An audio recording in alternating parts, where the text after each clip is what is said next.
Last paper தான் பார்க்க போறோம். எனவே முதலாவதுக்கு விட என்ன அப்படின்ட்டு செட் பாக்ஸ்ல போடுங்க.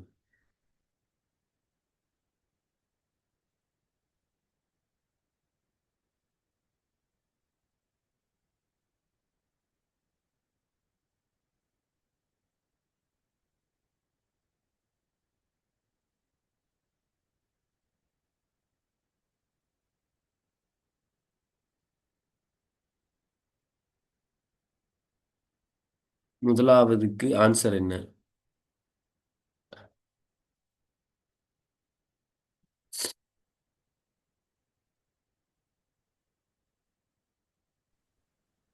மூசா அலைஹிஸ்ஸலாம். ஆம், மத்தவங்க ம்.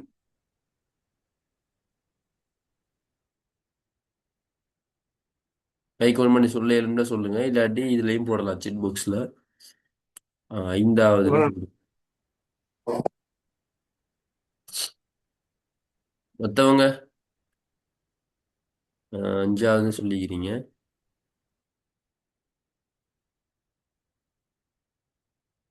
இந்த கேள்வியை பொறுத்த வரைக்கும் மற்றவங்களும் கொஞ்சம் போட்டு விடுங்க.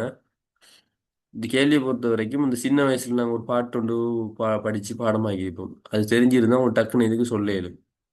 சரியா? இது உங்களுக்கு தெரிஞ்சிருந்தீங்கன்னா டக்குன்னு சொல்ல இயலும். சொல்லுவாங்க என்ன? இஞ்சி லீசா, சுரியானி, சபூர் தாவூத் யூனானி, தௌராத் மூசா அபரானி, ஃபுர்கான் முஹம்மத் அரபானி அப்படி சொல்லுவாங்க. சரியா? அதாவது அதாவது என்னன்னு சொன்னா இதுக்கான விட வந்து யாரு? தாவூத் அலை இஸ்லாம். இந்த சபூர் வேதம் சபூர் வேதம் வழங்கப்பட்டது தாவூத் அலை இஸ்லாத்துக்கு. அப்ப அந்த பாடல் ஒன்றும் உங்களுக்கு தெரிஞ்சிருக்கணும் கட்டாயம்.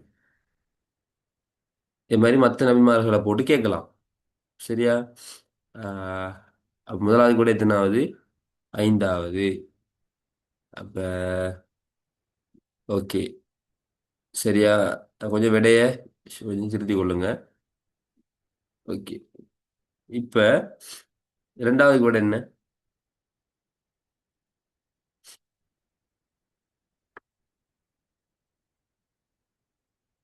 ஒரு ஆள் ரெண்டுன்னு சொல்லிக்கிறீங்க, ஒரு ஆள் ரெண்டுன்னு சொல்லிக்கிறீங்க.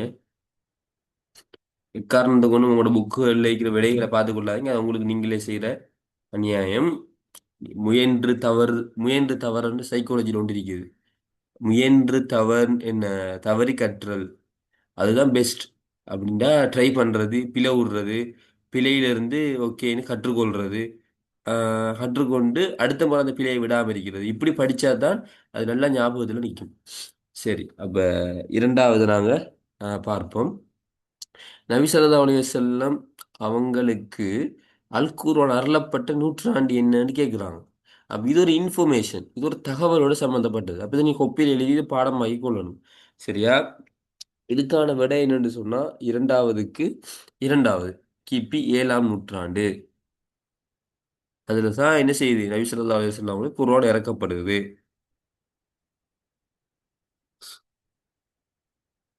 அப்போ அது கொஞ்சம் தகவல், அதை கொஞ்சம் குறிச்சு கொள்ளுங்க. சரியா? மூணாவதுக்கு என்ன? பாவத்தில் வீழ்ந்து விடுவோம் என்ற அச்சத்தினால் ஒரு பாவமில்லாத விடயத்தை கூட கைவிட முன்வராதவரை இறைவனை அஞ்சும் நல்லோர்களின் பட்டியலில் எந்த மனிதனும் இடம்பெற முடியாது எனும் நபிமொழி வலியுறுத்துவது.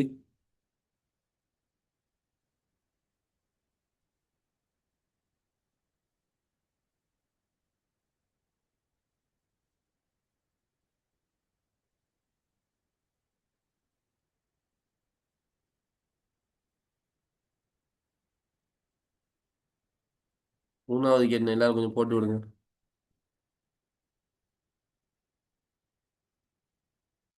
நாலுன்னு சொல்றீங்க. வேற? ஓகே. இதுக்கு விட என்னன்னு சொன்னா நாலு தான் சரியான விடை. நாலு தான் சரியான விடை. வர அப்படி இந்த இஸ்லாத்துல வந்து பேணுதல்னு சொல்லுவாங்க. இப்ப உதாரணமா ஒரு நாள் ஒரு கதை சொல்லுவாங்க, உண்மையோ பொய்யோ ஒன்று தெரியா. ஷாஃபி இமாம் ரஹிமஹுல்லா அவங்க என்ன செஞ்சுக்கிறாங்க? ரோட்ல போய் கொண்டு இருந்துக்கிறாங்க. அப்போ ஒரு ஆள் வந்து ஒரு ஒரு தண்ணி உண்டு, ஒரு குறிப்பிட்ட தண்ணி, ஒரு சேற்று தண்ணி மாதிரி. இப்போ நான் உது செஞ்சுட்டு வரும்போது இந்த தண்ணி பட்டா என் உது முறியுமா முறியாதான்னு கேட்குறாங்க. அப்போ அவர் ஃபத்வா படி உது வந்து முறியாது, நீங்க தொழலாம்னு சொல்றாரு. சரியா? ஆனா அவர் ஒரு நாள் அது தண்ணி பட்டோன்னு திரும்ப உது செய்றாரு. அப்ப இது என்னன்னு கேட்குறாங்க. அவர் சொல்றாரு, நான் ஏற்கனவே சொன்னது ஃபத்துவா, இப்ப நான் செஞ்சது தக்குவான்னு சொல்றாரு. அதாவது பேணுதல். இப்ப இஸ்லாத்துல வந்து ஹராமான விஷயங்கள் எதுவும் செய்யக்கூடாது. ஆனா ஹலாலான விஷயங்களே சிலவங்க பேணுதலுக்காக வேண்டி செய்யாம இருப்பாங்க. இப்ப உதாரணமா அபூபக்கர் ரலியல்லாஹு அன்ஹு அவங்கள்ட்ட ஒரு ஆள் வேலை செய்றாரு. அவரோட சாப்பாடு கொண்டு போய் கொடுக்குறாரு. இந்தாங்க இதை சாப்பிடுங்கன்ட்டு. உடனே அபூபக்கர் அலி அவங்க அதை எடுத்து அவர் தந்திருக்கிறாருன்ட்டு சாப்பிடுறாங்க. சாப்பிட்டு கொண்டு இருக்கும்போதே அவர் சொல்றாரு, நான் உங்களுக்கு தந்தேன் தானே சாப்பாடு, அது எப்படி வந்தேன்னு உங்களுக்கு தெரியுமா? அது எப்படி வந்தேன்னு சொன்னா, நான் வந்து ஜாஹிலியா காலத்துல, அறியாமை காலத்துல ஒருத்தனுக்கு குறி சொன்னேன். அதான் அவனுக்கு ஏதோ என்ன, குருடனுக்கு விரால் படுற மாதிரி ஏதோ அவனுக்கு பழிச்சிட்டு, அதுக்காக வேண்டி அவன் இன்றைக்கு என்ன சந்திச்சான். சந்திச்சு எனக்கு இந்த சாப்பாடை தந்தான். அதுதான் நான் உங்களுக்கு தந்தேன்னு சொன்னாரு. இந்த இடத்துல அபூபக்கர் அலி அவங்க சாப்பிட்டாங்க. அவங்களுக்கு பாவம் இல்லை, என்ன தெரியாம தானே செஞ்சாங்க. அவர் தான் பிழை செஞ்சிருக்கிறாரு. ஆனாலும் ஒரு பேணுதலுக்காக வேண்டி அவங்க தன்னை விரல்ல தொண்டையில விட்டு அதை வாந்தி எடுத்தாங்க. அப்படிப்பட்ட ஒரு பேணுதலாக அபூபக்கர் அலி அவங்க வாழ்ந்தாங்க. நேராகவோ மறைமுகமாகவோ என்ன உடம்புல ஹராம் கலந்துடக்கூடாதுங்கிறதுல அவ்வளவு குறிப்பாக இருந்தாங்க. அப்ப இதை பேணுதல்னு சொல்லுவாங்க. சரியா? அப்ப என்ன இது உதாரணமா ஒரு ஆள் ஃபோன் யூஸ் பண்றாரு. இப்போ டிக்டாக், ஃபேஸ்புக் எல்லாம் யூஸ் பண்ணும்போது அவருக்கு அதுல என்ன, சும்மா டைம் வேஸ்ட் ஆகுது, மியூசிக் கேளுப்படுது, படம் வருது சொன்னா அவர் வந்து பேணுதல் அடிப்படையில அந்த ஃபேஸ்புக்கை delete பண்றாரு. delete பண்றது என்ன, கட்டாயம் பண்ணணும், பண்ணாட்டி பாவம் கிடைக்கின்றதா இல்லை. ஆனா அவர் பேணுதல் அடிப்படையில் அதை அவர் delete பண்றாரு. எனக்கு தெரிஞ்ச ஒரு ஆள் வந்து, அவர் வந்து ஃபோன் வாங்கினார் புதுசா. ஆனா அந்த ஃபோன் வாங்கினதால தொடர்ந்து அவருக்கு சுபோத்துறை எல்லாம் போணுச்சு. நைட்ல ஃபோன் பார்த்துட்டு தூங்குவாரு. சுபோத்துறை எல்லாம் போணுச்சு. உங்களோட ஊர் தான், உங்களோட வீட்டுக்கு பக்கத்துல தான் அவர் வீடு மிதிக்குது. அப்ப ஒரு நாள் என்ன செஞ்சாரு, தான் வாங்கின ஃபோனே தன்னை கையால உடைச்சாரு. உடைச்சு அதில் பார்ட்ஸை ஒவ்வொன்றா பிரிச்சாரு. ஏன் அப்படின்னு சொன்னா, அவருக்கு அந்த பேணுதல், நான் சுபோதத்தில் போகணுமே, அதுக்கு இது தடையா இருக்குது. ஃபோன் பாய்க்கிறது ஹராம் இல்லை, ஆனா பேணுதலுக்காக வேண்டி அப்படி செஞ்சாரு. அப்ப பாவத்துல வீழ்ந்து விடுவோங்கிற அச்சத்தால் ஒரு விஷயத்தை செய்யறது தான் என்ன, பேணுதல் வரான்னு சொல்லுவாங்க. உங்களுக்கு தவக்குள் என்னன்னு தெரியும். நான் ஏற்கனவே சொல்லி தந்திக்கிறேன். சரியா? அதாவது தவக்குள் சொன்னா அல்லாட்ட பொறுப்பு சாட்டுறது. தவக்குள் உதாரணமா, யாரெல்லாம் நான் ஏ லெவல்ல எனக்கு வந்து என்ன நல்ல ஒரு ரிசல்ட்ஸ் தா அப்படின்ட்டு, யாரெல்லாம் நான் உன்கிட்ட பொறுப்பு சாட்டுறேன் அல்லாட்ட அந்த பொறுப்பை கொடுக்குறது. பொறுப்பை கொடுத்துட்டு அல்லாஹ் செஞ்சு தருவானுங்கிற ஒரு நல்லெண்ணத்தோட நிம்மதியா சந்தோஷமா வாழ்றது. அதுக்கான முயற்சிகளை செய்கிறேன். ஆனா ஒரு காலமும் நான் செய்யற முயற்சியை நம்பப்படா, எந்த மூளையை நம்பப்படா, எந்த திறமையை நம்பப்படா, நான் நம்புறதுன்னு அல்லாம மட்டும்தான். இதுதான் தவக்குள். நபி அவங்க சொன்னாங்க, நீங்க எப்படி உண்மையா தவக்குள் வச்ச மாதிரி பறவை, பறவைக்கு உணவளிக்கிற மாதிரி நல்லா உணவளிப்பான். நீ உண்மையா தவக்குள் வச்சீங்கன்னா பறவைக்கு உணவளிக்கிற மாதிரி நல்லா உணவளிப்பான். அது காலையில போகும்போது வயிறு பசியோட ஒட்டி போகுது, வரும்போது வயிறு நிரம்பி வருது அப்படின்ற ரசூல சொன்னாங்க. அதே போல நீங்க தவக்குள் வச்சுட்டு ஒரு காரியத்தை செய்வீங்கன்னா, அல்லாவை நம்பி செய்றீங்கன்னா, அல்லாஹ் தாலா கட்டாயம் நீங்க கவலைப்படுற மாதிரி செய்ய மாட்டான், நீங்க சந்தோஷப்படுற மாதிரி செய்வான். அப்ப அதுக்கு நீங்க தவக்குள் வைக்கணும். தவக்குள் வைக்கிறார்களும் கொஞ்சம் இரையச்சத்தோட அல்லாஹ் பயந்து நடக்கிறார்களா இருக்கணும். அப்பதான் தவக்குள் உடனே நடக்கும். அடுத்து மஹப்பத். மஹப்பத்னா என்ன? அல்லாவை ரசூலையும் நேசிக்கிறது. இந்த உலகத்தில் இருக்கிற எங்கள் தந்தைமார், குடும்பம், நான், என்ற உயிர், அதே போல சொத்து செல்வம் எல்லாத்தையும் விட அதிகமா அல்லாஹ் ரசூலை மஹப்பத் நேசிக்கணும், உள்ளத்தால நேசிக்கணும். ஒரு விஷயம் வருது, இது செஞ்சா நான் சந்தோஷப்படுவேன், ஆனா அல்லாஹ் கோபப்படுவேன் வந்தா, இங்க நான் அல்லாவை நேசிக்கிறதால அல்லாட கோபத்துக்கு பயந்து அந்த காரியத்தை விடுறது. அல்லாட திருப்தியை மட்டும் எப்பயும் எதிர்பார்க்கறது தான் மஹப்பத். மூணாவது ரிதா. ரிதாண்டா என்னன்னு சொன்னா திருப்திப்பட்டு கொள்றது. அல்லாஹ் தாலா வந்து எனக்கு இந்த ரிசல்ட்ஸ் தந்திருக்கிறான், எனவே இதை நான் திருப்திப்பட்டு கொள்றேங்கிறது ரிதா. இதுக்கு வந்து இஸ்லாத்துல மிகப்பெரிய அந்தஸ்து இருக்குது. இதுக்கு வந்து மிகப்பெரிய கூலி இருக்குது. இது எல்லாராலையும் செய்ய இயலாது. ரிதா பில் கதான்னு சொல்லுவாங்க. அல்லாட கதா கதிர பொருந்தி கொள்றது. ஐயூப் அலை இஸ்லாம் வந்து உங்களுக்கு தெரியும், அவருக்கு மிகப்பெரிய ஒரு நோய் வந்துச்சு. அந்த நோயால அவர் குடும்பத்தார்களை விட்டுட்டு போனாங்க, எல்லாரும் விட்டுட்டு போனாங்க. ஆனா அந்த நோயை அவர் பொருந்தி கொண்டாரு. சரியா? அவரு சொல்லுவார் ஆக்கள்கிட்ட இவ்வளோ காலம் அல்ல என்ன ஆரோக்கியமா வச்சிருந்தான் தானே இப்பதான் ஒரு நோயை தந்திருக்கிறான். எனவே அல்லாட்ட இதை குணப்படுத்தி கேட்கவே எனக்கு வெக்கமாயிக்கின்னு சொல்லுவாராம். சொல்லிட்டு அதை அவர் பொருந்தி கொண்டாரு. எவ்வளோ காலத்துக்கு பிறகுதான் அவர் அல்லாட்ட துவா செஞ்சார், அல்லாத நீக்கிறான். அப்படிதான் ரிதா. நபி அவங்களுக்கு நபி அவங்களுக்கு எவ்வளோ கஷ்டங்கள் வந்துச்சு. ஏசினாங்க, அவமானப்படுத்தினாங்க, பைத்தியாரண்டாங்க. ஆனா அவங்களோட பிள்ளைகள் மரணிச்சிச்சு. அவங்க உயிரிழக்கும் போது எல்லா பிள்ளைகளும் மரணிச்சிட்டு ஃபாத்திமா நகையை தவிர. அவங்க கடுமையா நேசிச்ச ஹதீஜா நாயும் மரணிச்சிட்டாங்க. இருந்தாலும் அவங்க அல்லாட கதிரை பொருந்தி கொண்டாங்க. அல்லாஹ் கதிரை மனசார பொருந்தி கொண்டாங்க. அப்ப இதுதான் ரிதா அப்படின்ட்டு சொல்லுவோம். இது உயர்ந்த அந்தஸ்துள்ள மனிதர்களால செய்யலும். இப்படி செய்யறவங்களுக்கு சொர்க்கத்துல பெரிய அந்தஸ்து கிடைக்கும். அடுத்து வரா சொன்னா பேணுதல். தௌபான்னு சொன்னா பாவத்திலிருந்து மீண்டு புது வாழ்க்கை வாழ்றது. அல்லாஹ் ரசூலை பின்பற்றி மார்க்க சொன்ன மாதிரி மார்க்கம் சொன்ன மாதிரி முழுக்க முழுக்க வாழ்றது தான் தௌபா. சரி. அடுத்தது கேள்விக்கு நாலாவது கேள்விக்கு ஆன்சர் பண்ணுங்க.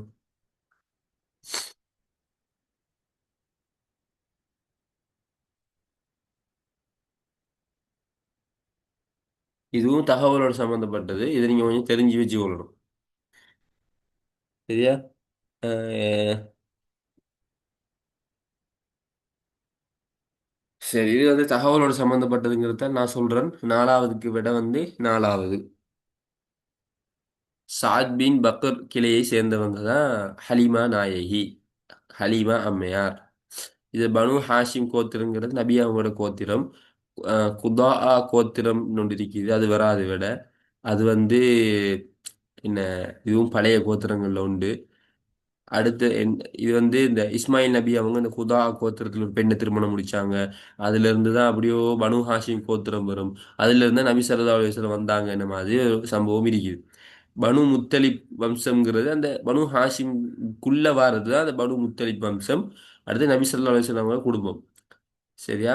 இதுல நாலாவது தான் வேலை. சரி, சாத் பின் பக்கர் கிளையை சேர்ந்தவங்க தான் ஹலிமா நாயகி. ஆனா கொஞ்சம் பகுத்தறிவை யூஸ் பண்ணாலும் கண்டுபிடிக்கலாம். எப்படின்டா கொஞ்சம் வரலாறும் ஹிஸ்டரி தெரிஞ்சுக்கணும். பனு ஹாஷிம்ங்கிறது நல்லா தெரியும், நபி அவங்களோட பரம்பரை. குதா கோத்திரங்கிறது நபி அவங்களோட அந்த குதா கோத்திரத்துல இருந்த பனு ஹாஷிம் வந்துச்சு. சரியா? மூணாவது பனு முத்தலிப்ங்கிறது பனு ஹாஷிமுக்குள்ள இருக்கிற ஒரு பரம்பரை. அதுக்குள்ள நபியாவோட குடும்பங்கிறது பனு முத்தலிப்புக்குள்ள இருக்கிற ஒரு பரம்பரை. அப்ப இது எல்லாமே மக்காவுல இருந்திருக்கணும். ஆனா ஹலிமா நபி மக்காவா? மக்கான்னு அவங்க வேற சேர்ந்தவங்க. சின்ன வயசுல நபி அவங்க பிறக்குறாங்க. அப்ப அந்த காலத்துல ஒரு வளம் இருந்துச்சு. கிராமத்துல கொண்டு போய் வளர்த்தெடுக்கிறதுக்கான ஒரு வளர்ப்பு தாயிட்ட கொடுத்து அனுப்புவாங்க. ஏன்டா அங்க போனாதான் தூய்மையான காற்று சுவாசிப்பாங்க, தூய்மையான மொழியை படிப்பாங்க, வீரமாக வருவாங்கங்கிறது காரணமாக. அப்ப அதுலதான் எங்கேயோ இருந்து வந்த ஒரு ஆள் தான் நபி அவங்கள அவங்களோட தாயார் ஆமினா அவங்க ஒப்படைக்கிறாங்க. எனவே இப்படி ஒப்படைச்சது வந்து எப்படியும் நபி அவங்களோட குடும்பத்தை சார்ந்தவங்களா இருக்க மாட்டாங்க. சரியா? எனவே அந்த முதல் இருக்கிற நாள் ஒன்று ரெண்டு மூணு அஞ்சு பேரே ஆயிடும். பகுத்தறிவு ரீதியாகவும் கொஞ்சம் ஹிஸ்டரி தெரிஞ்சிருந்தா கண்டுபிடிக்கலாம். நாலாவது தான் இதுக்கான விடை அப்படின்னு. சரி, அஞ்சாவதுக்கு என்ன? அஞ்சுக்கு நாலுன்னு சொல்றீங்க. மற்றவங்க பாருங்க. இதெல்லாம் நீங்க இப்போ எக்ஸாம், சரியா? நீங்க ஃபைனல் எக்ஸாம்ல உங்களோட மார்க்ஸ். எனவே விடையும் கொஞ்சம் நல்லா யோசிச்சு சொல்லுங்க. கட்டாயம் சொல்லுங்க, விடை சொல்லுங்க, அதுல பிழையாகுங்க. அப்பதான் எக்ஸாம்ல ஒரு தைரியம் கொண்டு வரும். சரி, இதுல வந்து விடை எத்தனாவது? ஐந்தாவது கேள்விக்கு என்ன விடை? ஒன்று சொல்றீங்க, ரெண்டு சொல்றீங்க. கேள்வி என்ன? மனிதர்கள் எல்லாரும் அல்லாஹ்ட குடும்பம். குடும்பத்துக்கு மிகவும் பயனுள்ளவர்களே அல்லாஹ்வுக்கு மிகவும் விருப்பத்துக்குரியவர் அப்படிங்கிறது ஒரு ஹதீஸ். சரியா? முதலாவது தான் விடை, அஞ்சாவதுக்கு முதலாவது. அப்போ உங்களோட கைட்ல நீங்க வாசிக்கும் போது எது ஹதீஸ் எது குர்ஆன் வசனங்கிறத கொஞ்சம் பார்த்துக்கொள்ளணும். இப்படியான கேள்விகளையும் அவங்க போடுறாங்க. சரியா? சில பகுத்தறிவை வச்சு கண்டுபிடிக்கலாம். ஏன்னா குர்ஆன் வசனம்னா அதுக்கு ஒரு ஸ்டைல் இருக்குது. குர்ஆன் வசனத்துக்கு ஒரு ஸ்டைல் இருக்குது. அப்ப இது குர்ஆன் வசனத்துல ஸ்டைல்ல இல்லையே. அதை வச்சு கண்டுபிடிக்கலாம். ஆனா இது தகவலோட சம்மந்தப்பட்ட இதை எழுதி கொண்டு பாடமாக்கி கொள்ளுங்க. சரி, அடுத்த கேள்விக்கு ஆறாவதுக்கு உமர் அலிற காலத்துல இலங்கையில் இஸ்லாம் அறிமுகமானுச்சு இந்த கருத்தை சொன்னது யாரு? இதுவும் தகவலோட சம்மந்தப்பட்டது. எழுதி பாடமாகி கொள்ளுங்க. இது வந்து அடுத்தடுத்த இந்த இதுல வரக்குள்ளலாம் டக்குன்னு சொல்லணும். இப்ப தெரியாம இருக்கலாம், அது பிரச்சனை இல்லை. ஆனா அடுத்தடுத்த இதுல நீங்க கட்டாயம் சொல்லணும். ஆறாவது கேள்வியை கொஞ்சம் பாருங்க.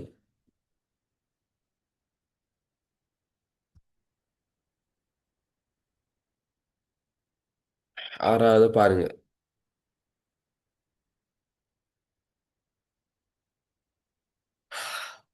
ஆறாவதுக்கு வந்து விடை என்னன்னு சொன்னா, ஆறாவதுக்கு விடை வந்து இரண்டாவது இப்னு ஷஹ்ரயார். இப்னு ஷஹ்ரயார். அப்ப இந்த தகவலை கொஞ்சம் என்ன செய்யுங்க, எழுதி கொள்ளுங்க. தொலைமின்னு அவங்களுக்கு தெரியும், அந்த என்ன பூமியை சுத்தி வந்த ஒரு ஆள் தான் தொலைமி. இபுன் பதூதாங்கிறது இலங்கைக்கு வந்த ஒரு தேச சஞ்சாரி.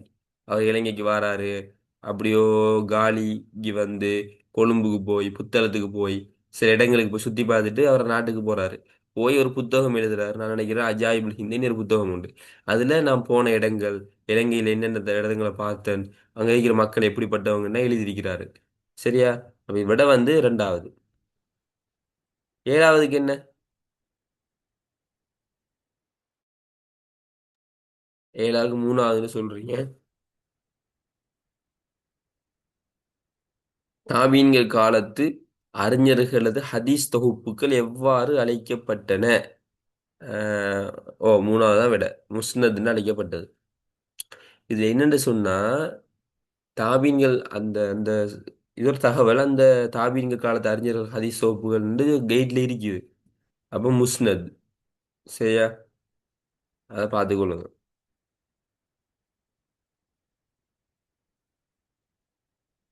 எட்டாவதுக்கு என்ன?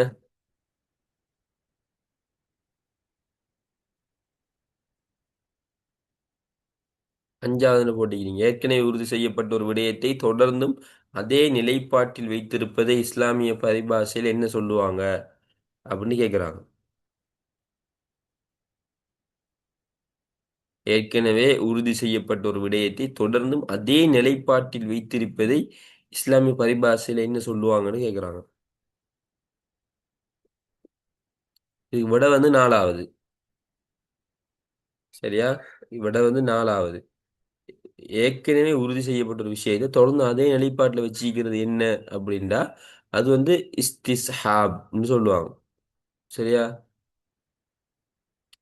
இப்ப இஸ்திஸ்லாஹ்னு முதலாகி தானே, அது வந்து ஒரு சமூக நலனுக்காக வேண்டி செய்யறது. ஷரா ஷாபிக்னு சொன்னா முந்திய கால மக்களுக்கு இருந்த சட்டங்களை பத்தி நாங்க அதை சொல்லுவோம். கியாஸ் ஹபின்னு சொன்னா, கியாஸ் உங்களுக்கு தெரியும் தானே, கியாஸ் ஜலி, கியாஸ் ஹஃபின்னு இருக்குது. அது வந்து ஒப்பு நோக்குறதோட சம்மந்தப்பட்டது. இஸ்திஹ்சான் அப்படின்னு சொன்னா அது வேறது. இஸ்திஸ் இஸ்திஸ்ஹாப்ங்கிறது தான் ஏற்கனவே உறுதி செய்யப்பட்ட ஒரு விஷயத்தை அதே நிலையில வச்சிருக்கிறது குறிக்கும். இப்ப என்ன செய்யுங்கன்னா, இந்த என்ன இதுல வார விஷயங்கள் என்ன யூனிட்லன்னு உங்களுக்கு தெரியும் தானே. இப்ப இந்த விட உங்களுக்கு நீங்க பிழையா போட்டுட்டீங்க, இதுல உங்களுக்கு குழப்பமா இருக்குதுன்னு சொன்னா, இதை கொஞ்சம் மார்க் பண்ணி வச்சுக்கொள்ளுங்க. ஒரு வட்டம் மட்டும் போட்டு வச்சுக்கொள்ளுங்க உங்களோட புக்ல. என்ன செய்யுங்கன்னா, இது சம்பந்தமாக உங்களோட டியூட்டை திரும்ப எடுத்து ஃபுல்லா படிங்க. படிச்சிட்டீங்கன்னு சொன்னா, இப்ப இத மாதிரி கேள்வி அடுத்த வருஷம் வந்தா நீங்க பிழை விட மாட்டீங்க, சரியா செய்வீங்க. வெறுமனே இதை பார்க்குறீங்க, ஓகே விட நாலாவது, நம்ம பிழையா சொல்லிட்டோம், அப்படி கடந்துட்டு போனீங்கன்னு சொன்னா அடுத்த முறை பிழை விடுவீங்க. எக்ஸாமுக்கு இந்த கேள்வி வந்தாலும் பிழை விடுவீங்க. அட்டாவை என்ன செய்யணும், இந்த கேள்வி உங்களுக்கு தெரியாது பிழை விட்டீங்கன்னா அது ஒரு வட்டம் போட்டு வைங்க. இது என்ன யூனிட்ல இருக்கீங்கன்னு போய் பாருங்க. பார்த்ததை திரும்ப ஃபுல்லா படிங்க. சரியா? ஏண்டா, இஸ்லாம் பாடத்துல எம்சிக்யூ எப்படி எடுப்பாங்கன்ற பெரும்பாலும் தகவல்கள் இன்ஃபர்மேஷனை வச்சு தான் எடுப்பாங்க. எந்த அளவு இன்ஃபர்மேஷன், உங்களோட 12ஆம் ஆண்டு கைட் 13ஆம் ஆண்டு கைட்ல இருக்கிற தகவல்கள், அதை வச்சு எடுப்பாங்க. பெரும்பாலும் அது பாடமாக்குற மாதிரி தான் இருக்கும். சரியா? ஆனா இதுல ஈஸியான ஒரு விஷயம் என்னன்னு சொன்னா, நான் சொல்லி தந்தேன் ஒரு முறை உண்டு, அந்த இணைச்சி பாடமாக்குறது. அப்படி நீங்க உதாரணமா பாருங்க. அடுத்த கேள்வி இவடன்னு சொல்லுங்க. மத்திய ஆசியாவில் தோற்றம் பெற்ற நக்ஷபந்திய தரிகாவின் ஸ்தாபகர் யாருன்னு கேக்குறாங்க. சரியா? மத்திய ஆசியாவில் தோற்றம் பெற்ற நக்ஷபந்திய தரிகா யாருன்னு உண்மையா இந்த பாடம் என்ன யூனிட்ல எனக்கு தெரியாது இஸ்லாம் பாடத்துல. கொஞ்சம் தேடி பார்த்து கொள்ளுங்க. இது விட வந்து ரெண்டாவது சரியா? காதி முஹம்மத் ரஹிமஹுல்லா. அப்ப இதுல வந்து என்னன்னு சொன்னது எப்படி பாடமாக்குற? நக்ஷபந்தியாங்கிற பேரையும் காதி முஹம்மத்ங்கிற பேரையும் நான் எப்படியாவது இணைக்கணும். கற்பனை பண்ணி இணைக்கணும். இப்படி இணைச்சிட்டீங்கன்னு சொன்னா இப்ப நீங்க எம்சிக்யூ பார்க்கக்குள்ள நக்ஷபந்தியாங்கிற பேரை கேட்டோன்னே அதை உங்களுக்கு ஞாபகம் வரும். அல்லது இந்த இடத்துல காதி முகமது அவர் உருவாக்கின தரிக்கா என்னன்னு கேட்டால் நக்ஷபந்திய ஞாபகம் வரும். அப்ப நீங்க படிக்கக்குள்ளே ரெண்டையும் இணைச்சிட்டீங்கன்னு சொன்னா போதும். சும்மா திரும்ப திரும்ப சொல்லி சொல்லி பாடமாக தேவையில்ல. படிக்கக்குள்ள ரெண்டையும் இணைச்சிட்டீங்கடா எக்ஸாம் பேப்பர் பார்த்தா ரெண்டுல ஒன்று ஞாபகம் வரும். சரியா? அப்ப இது என்ன யூனிட்ல பார்த்து கொஞ்சம் தேடி ஃபுல்லா படிங்க. நக்ஷபந்தியாக்கு காதி முகமது ரஹமுல்லா மாதிரி காதிரியா தரிகானோடு இருக்குது. அதுக்கு அப்துல் காதர் ஜீலானி. சரியா? அப்படி ஒவ்வொரு தரிகாவுக்கும் ஒவ்வொரு நல்ல மனிதர்களை வச்சு அவங்க அதை உருவாக்கி இருக்கிறாங்க. ஆனா அந்த கொள்கை பிழை. ஆனா அதை பத்தி கொஞ்சம் ஒரு அறிகுறிக்கணும். சரியா? அப்ப என்ன செய்யுங்க, இதுக்கு விட வந்து ரெண்டாவது அந்த யூனிட்டை கொஞ்சம் தேடி படிங்க. மற்றவங்க யாரு என்ன தரிக்காக சம்மந்தப்பட்டவங்க அதை கொஞ்சம். அடுத்த கேள்வி சொல்லுங்க பாம். மஹரம் முஅப்பத் எனும் பதம் குறிப்பது என்ன?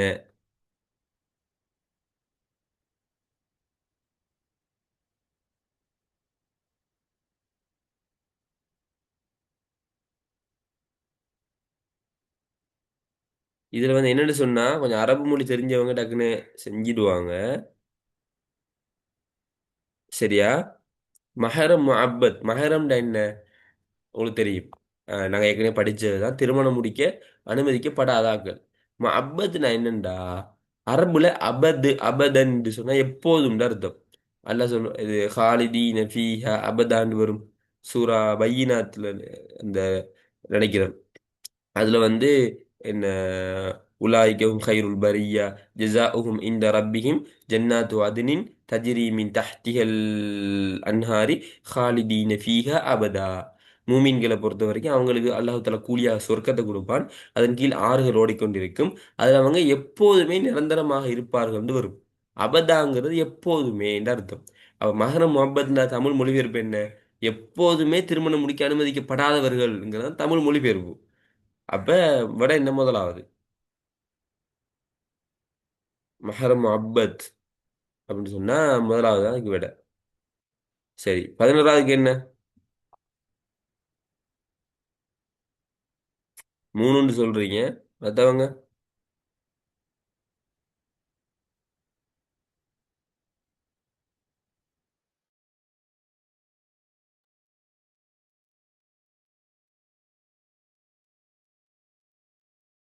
சரி, இதுக்கு விட வந்து கணவன் செலவு செய்யும் விஷயத்துல கஞ்சத்தனம் காட்டுறாங்க அப்படின்னு ஒரு பெண்மணி வந்து சொல்லுவாங்க. சொன்னோடனே நபி அவங்க ஒ- என்ன அவங்களோட அவங்க கேட்பாங்க எப்படின்னா அவர்கிட்ட பக்கத்துல இருக்குன்னு அவருக்கு தெரியாம எடுத்துக்கொள்ளவான்னு கேட்பாங்க. அவர் ரசூலுக்கு அனுமதி கொடுப்பாங்க. அப்ப அது யாருன்னா ஐந்தாவது விட ஹிந்தா.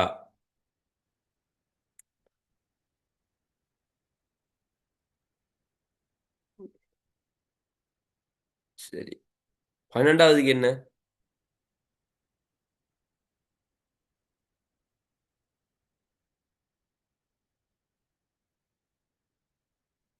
வெரி குட், ஐந்தாவது. ஃபர்துண்டா கட்டாயமானது, நஃபில்னா ஆர்வமூட்டப்பட்டது. சரி.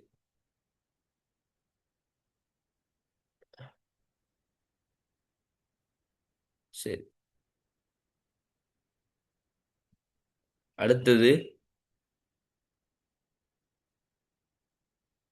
13வதுக்கு என்ன? மூணாவது சொல்றீங்க. மற்றவங்க?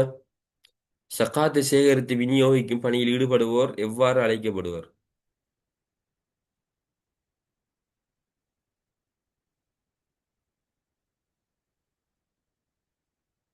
ஓகே, விட மூணாவது சரியான விட.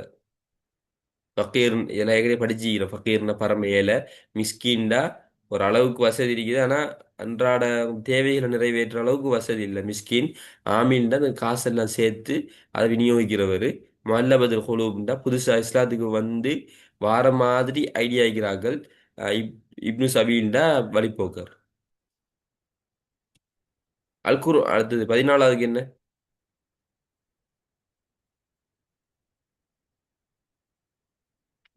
கேள்வி ஒரே அடிக்கடி வருது. எனவே அஸ்ஹாபுல் ஃபுரூத்ந்தா யாரு, அசபாண்டா என்ன, இதெல்லாம் கொஞ்சம் திரும்ப பெரட்டி படிச்சு கொள்ளுங்க. இந்த கேள்வி அடிக்கடி வருது. 14வதுக்கு என்ன? முதலாவதுன்னு சொல்றீங்க. மற்றவங்க 14வதுக்கு விட வந்து மூணாவது சரியா? 14வதுக்கு விட மூணாவது அஸ்ஹாபுல் ஃபுரூத்ல உள்ளடங்காதது யாருன்னா மகன்ட மகன். அஸ்ஹாபுல் ஃபுரூத்ல உங்களுக்கு தெரியும் அப்படின்னா குர்ஆன்ல சொல்லப்பட்டவங்க, கட்டாயம் கொடுக்கப்பட வேண்டியவங்க. இவங்க இல்லாட்டி தான் மத்தாக்களை கொடுக்கணும். அப்ப அஸ்ஹாபுல் ஃபுரூலுக்குள்ள கட்டாயம் குர்ஆன்ல கணவனை பத்தி வருது சரியா, மனைவியை பத்தி வருது, தாயை பத்தி வருது, தந்தையை பத்தி வருது. ஆனா மகன்ட மகனை பத்தி குர்ஆன்ல வரல. எனவே அவங்க அஸ்ஹாபுல் ஃபுரூலுக்குள்ள வர மாட்டாங்க. சரி, 15வதுக்கு என்ன?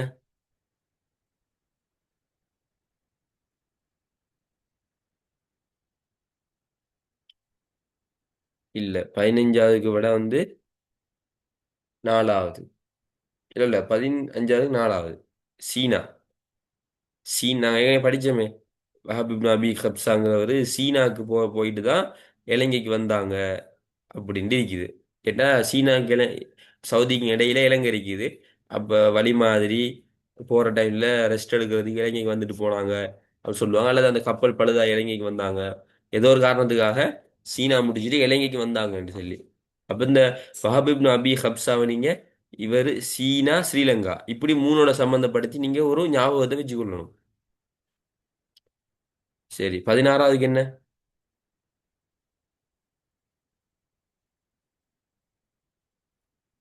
Okay, very good. ஏகோபித்த முடிவுல இஜ்மா. மனித நலன் காப்பதுன்னு சொன்னாதான் மஸ்லஹா முர்சலா. அரபுல வந்து மஸ்லஹான்னு சொன்னா ஒரு நலன் அர்த்தம். மஸ்லஹா முர்சலானா மனித நலன் காப்பது. மூணாவது சிறந்தன காணுதல், அது வராது. வழக்காறுண்டா உர்ஃப், ஒப்பு நோக்குதல்ண்டா கியாஸ். 17வதுக்கு வலிண்டா என்ன?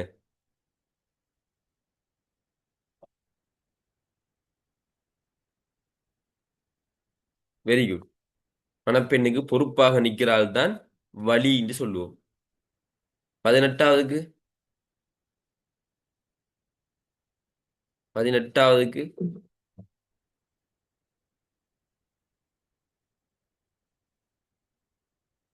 18வதுக்கு மத்தவங்க சொல்லுங்க. இது வந்து இப்ப உதாரணமா சொல்ல போனா என்ன, உதாரணமா சொல்ல போனா என்ன சொல்லலாம் இப்ப பி, நான் ஒரு தகவலை உங்களுக்கு சொல்றேன். நான் நாளைக்கு உங்களுக்கு ஸ்கூல் இல்லைன்னு சொல்றேன். இது எனக்கு சொன்னது யாரு? எனக்கு சொன்னது வந்து டி. டிக்கு சொன்னது யாரு? இ. ஏபிசிடி இ. ஏபிசி அல்ல, டிக்கு சொன்னது சி. சிக்கு சொன்னது பி. பிக்கு சொன்னது ஏ. சரியா? இப்ப இது தகவல் வந்து நான் சொல்றேன். எனக்கு வந்து டி சொன்னாரு, டிக்கு வந்து சி சொன்னாருன்ட்டு சியோட நிப்பாட்டினா அதுக்கு ஒரு பேர் இருக்குது. இல்ல சிக்கு பி சொன்னாருன்னு பியோட நிப்பாட்டினா அதுக்கு ஒரு பேர் இருக்கு. பி இல்ல இல்ல பிக்கு ஏ சொன்னாருன்னு சொன்னா அதுக்கு ஒரு பேர் இருக்குது. அப்ப அதைத்தான் ஒரு ஹதீஸ் வந்து எனக்கு வந்து இந்த தாபி தப தாபின்னு சொன்னாரு, அதுக்கு ஒரு பேர் இருக்குது. தப தாபீனுக்கு தாபின்னு சொன்னாருன்னா அதுக்கு ஒரு பேர் இருக்குது. தாபீனுக்கு சஹாபி சொன்னாருன்னா அதுக்கு ஒரு பேர் இருக்குது. சஹாபிக்கு நபியாங்க சொன்னாங்கன்னா அதுக்கு ஒரு பேர் இருக்குது. சரியா? அப்ப நபியாங்க வரைக்கும் போனா அது வந்து மர்ஃபூன்னு சொல்லுவோம். நபியாங்க வரைக்கும் உயர்த்தப்பட்டதுன்னு அர்த்தம். சரியா? அப்ப சஹாபாக்கள் வரைக்கும் போனா மௌகூஃப்னு சொல்லுவோம். தாபீன்கள் வரைக்கும் போனாதான் மக்தூன்னு சொல்லுவோம். அப்ப 18வது கூட என்ன? முதலாவது.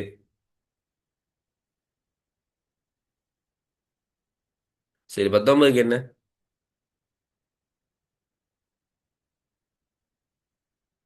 3, 2. மத்தவங்க?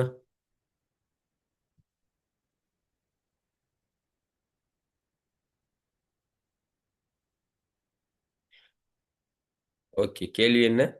சமகாலத்துல வாழ்ற முஜிதஹிதுகள் ஒவ்வொருவரும் ஒரு குறிப்பிட்ட விடயத்தில் தமது நிலைப்பாட்டை தெளிவாக வெளிப்படுத்துவதோடு ஒருமித்த முடிவுக்கு வருதல். இதுல என்னடா அரபுல வந்து தெளிவாகங்கிறது தானே அதுக்கு அரபுல சொல்லுவாங்க சரீஹ்ன்னு சொல்லுவாங்க. அரபு தெரிஞ்சவங்க டக்குன்னு இதுக்கு விடையை எடுத்துருவாங்க. தெளிவாக சரீஹ்ன்ற அர்த்தம். அப்ப சமகாலத்தில் வாழ்ற முஜிதஹிதுகள் ஒவ்வொருவரும் குறிப்பிட்ட விஷயத்துல ஒரு நிலைப்பாட்டை எடுக்கிறேன்னு சொன்னா அது இஜ்மாவோட சம்மந்தப்பட்டது. இஜ்மான்னா என்ன? ஒரு சமகாலத்தில் வாழ்ற எல்லா முஜிதஹிதுகளும் சேர்ந்து ஒரு குறிப்பிட்ட கருத்துக்கு வாரது தான் இஜ்மா. அப்ப தெளிவாக வெளிப்படுத்துதல்ங்கிற வார்த்தை வந்து சரீஹ் என்ற அரபுல சொல்லுவாங்க. அப்ப இஜ்மாவு சரீஹ் தான் விட அரபு தெரிஞ்ச டக்குன்னு எடுத்துடலாம். ஆனா நீங்க வந்து இந்த வரைவிலங்கிறத படிச்சு வச்சுக்கொள்ளுங்க. இஜ்மாவு சரீஹ்ன்னு சொன்னா ஒரு குறிப்பிட்ட பிரச்சனை ஒன்று இருக்குது. அதுக்கு அந்த காலத்துல வாழ்ற எல்லா முஜிதஹீதுகளும் ஒன்று சேர்ந்து அதுக்கான எங்கட நிலைப்பாடு இதுதான்னு சொல்லி தெளிவா வெளிப்படுத்துவாங்க. எல்லாருமே அதை வெளிப்படுத்துவாங்க. நாங்க வந்து உதாரணமா சினிமா வந்து ஹராமா அப்படின்னு சொன்னா அந்த காலத்துல இருக்கிற எல்லா மார்க் அறிஞர்கள் முஜிதஹித்துகள், முஜிதஹித்னா யாரு? குர்ஆன் பத்தி அறிவிரிக்கும், ஹதீஸ் பத்தி அறிவிரிக்கும், அரபு மொழி பற்றி அறிவிரிக்கும். அவர் வந்து இறையச்சம் நல்ல ஒரு ஆளா இருப்பார். அப்படி நிறைய தகுதி இருக்குது. அப்படி தகுதி உள்ள எல்லாரும் சேர்ந்து சினிமா ஹராம் தான் வெளிப்படையா பேன்ல சொல்றாங்கன்னா அங்க வந்து அவங்க எல்லாரும் எடுத்த அந்த இஜ்திஹாத் செஞ்சு ஆய்வு செஞ்சு எடுத்த முடிவை தெளிவா எல்லாரும் சொல்றாங்கன்னா இஜ்மா சரி அப்படின்னு சொல்லுவாங்க. சரியா? அப்ப இந்த யூனிட்ல உங்களுக்கு பிரச்சனை இருந்தால் கொஞ்சம் திரும்ப பெரட்டி இஜ்மாண்டா என்ன கியாஸ்ல என்ன இதுல பிரிவுகள் என்னன்னு தெளிவா திரும்ப படிச்சு கொள்ளுங்க. சரியா? சரி. ஆமா. 20க்கு என்ன?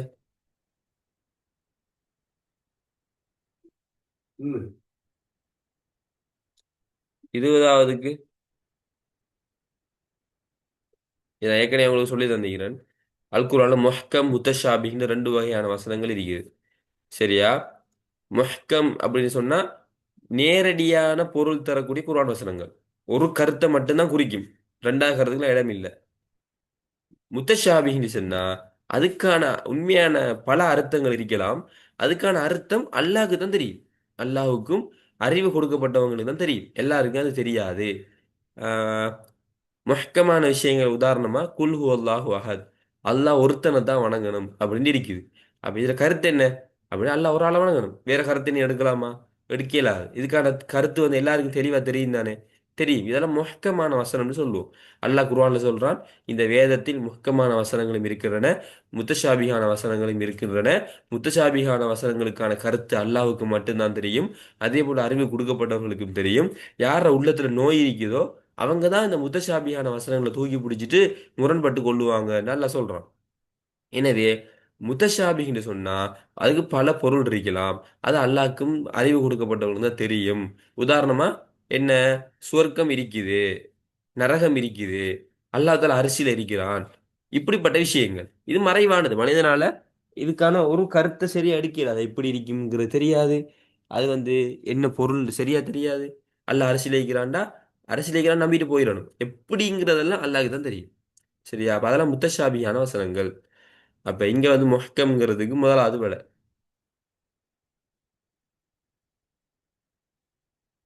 21க்கு என்ன?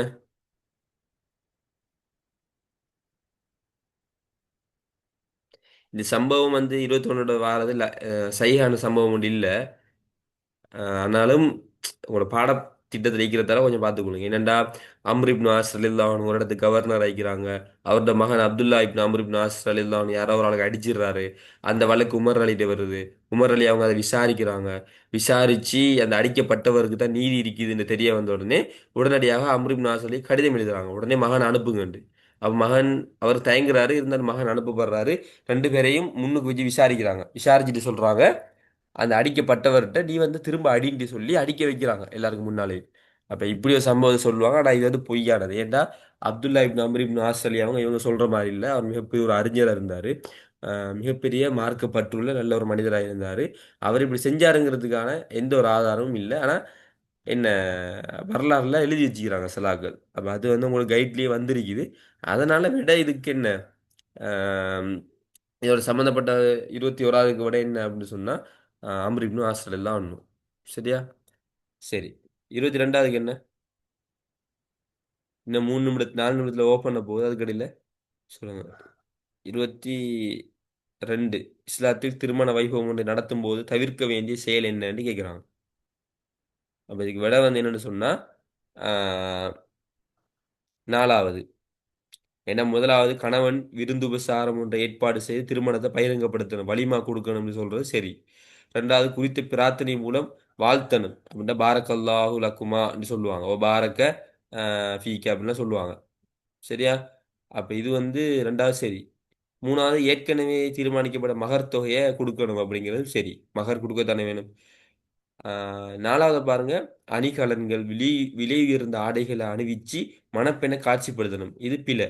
மணப்பெண்ணை காட்சிப்படுத்துற இஸ்லாத்துல இருக்குதா? இஸ்லாத்துல இல்ல. அவங்கள வந்து பெண்கள் இருக்கிற ஒரு இடத்துல அந்த மணப்பெண்ணை வச்சு கொள்ளுவாங்க, அவங்க பார்த்து கொள்வாங்க. ஆனா எல்லாரும் ஆண்கள் பெண்கள்லாம் பார்க்குற மாதிரி போட்டோ எடுத்து பரப்புற மாதிரி எல்லாம் அவங்கள காட்சிப்படுத்தணும், மேக்கப் பண்ணணும், அதெல்லாம் வந்து இஸ்லாத்துல இல்ல. அடுத்தது அரச பதிவாளர் ஒருவர் அதை அழைச்சு திருமணத்தை பதிவு செய்யணும். அது இலங்கை சட்டப்படியும் சரி. அது பதிவு செய்யணுங்கிறதும் இஸ்லாமிய இஸ்லாமிய திருமண வைபவம் நடத்துறதா இதெல்லாம் கவனத்திலே எடுக்கணும். அப்ப நாலாவது தான் பிள்ளை. 23க்கு என்ன?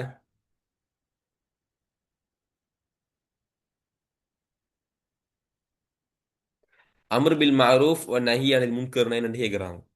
அப்ப விட ரெண்டாவது நன்மையை ஏவுறது தீமையை தடுக்கிறது. அம்ரு பில் மாரூஃப்ண்டா நன்மையை ஏவுறது, நஹி அனில் முன்கர்னா தீமையை தடுக்கிறது. உங்களுக்கு தெரியும், சூரா லுக்குமான்ல லுக்குமான் அலைஹிஸ்ஸலாம் தன் மகனுக்கு சில உபதேசங்கள் செய்வாங்க. அல்லாஹ் மட்டும் வணங்குங்க, அவனுக்கு இணை வச்சுறாங்க, அது மிகப்பெரிய அநீதி. பெற்றோருக்கு நல்ல முறையில உபகாரம் செய்யுங்க. அதே போல நீங்க ஏதாவது பாவம் செஞ்சீங்கன்னா அல்லாஹ் அது வானத்துல இருந்தாலும் சரி, பூமியில இருந்தாலும் சரி, கடலுக்கு அடியில இருந்தாலும் சரி திரும்ப கொண்டு வந்துடுவான். எல்லாம் சொல்லிட்டு சொல்லுவாங்க, வஅ்முர் பில் மஅரூஃபி வன்ஹ அனில் முன்கர். இந்த மகனே நன்மையை ஏவுங்க, தீமையை தடுங்க. வஸ்பிர் அலாமா அசாபக், அதுல வார பிரச்சனைகளை பொறுமையோட தாங்கிக் கொள்ளுங்க, சகிச்சு கொள்ளுங்கன்னு அவங்க உபதேசம் செய்வாங்க. சரி, 24க்கு என்ன? கணவன் நிறைவேற்ற வேண்டிய கடமைகளில் அடங்காதது என்னன்னு கேக்குறாங்க. சரி, அதுக்கு விட வந்து நாலாவது. அப்ப கணவன் கடமைகள் என்ன? மனைவியிட தாபரிப்பை மேற்கொள்ளுதல், மனைவியை வந்து அவங்கள என்ன ஃபுல்லா கவனிக்கிறது, விஷயம் செய்கிறது. அதாவது மனைவியை பாதுகாக்கிறது, அவங்களுக்கான உணவுகளை கொடுக்கிறது, அவங்களுக்கான உடைகளை கொடுக்கிறது எல்லாம் அவர் மேல கடமை. மார்க்க கடமையை நிறைவேற்ற உதவியாக இருக்கிறது, அதுவும் அவரோட கடமை. மனைவிக்குரிய மகரை கொடுக்கிறது, அதுவும் அவரோட கடமை. என்ன கடமை இல்லைன்னு சொன்னா, மனைவி குடும்பத்துக்கு தொடர்ந்து உணவளிக்கிறது, அது வந்து எப்பயாவது ஒருக்கா செய்யலாம். ஆனா மனைவியோட குடும்பத்துக்கும் கட்டாயம் உணவளிக்கணும், அவ்வளவு அப்பா அவ்வளவு உமா, அது வந்து கணவனுக்கான கடமை இல்லை. சரி, கடைசியா 25வதுக்கு என்ன? சொல்ல முடியுது. 25க்கு 4ன்னு சொல்றீங்க. 25வது பொறுத்த வரைக்கும் விட வந்து 3வது. சரியா? இலங்கையின் 10ஆம் நூற்றாண்டில் வாழ்ந்து மரணித்த ஹாலித் பின் அபி பக்காயாவின் கல்லறை நடுக்கல்லை ஆய்வுக்குட்படுத்தியவர் வந்து இந்த 4வது கலாநிதி வசந்தரா மோகன ஆவார். இது வந்து என்ன? தகவலோட சம்மந்தப்பட்டது. தகவலோட 25க்கு 3வது. சரியா? சாமுவேல் லீ. அப்ப இது தகவலோட சம்மந்தப்பட்டது. இதை எழுதி பாடமாக்கி வச்சுக்கொள்ளுங்க. அடுத்த முறை வந்தா பாடமாக்கின அந்த இன்ஃபர்மேஷன்ல இருந்து நீங்க எழுதலாம். சரி, முடிச்சு கொள்வோம். அப்ப இஸ்லாத்தை பொறுத்த வரைக்கும் நிறைய எம்சிக்யூ நீங்க செய்யறேன்னா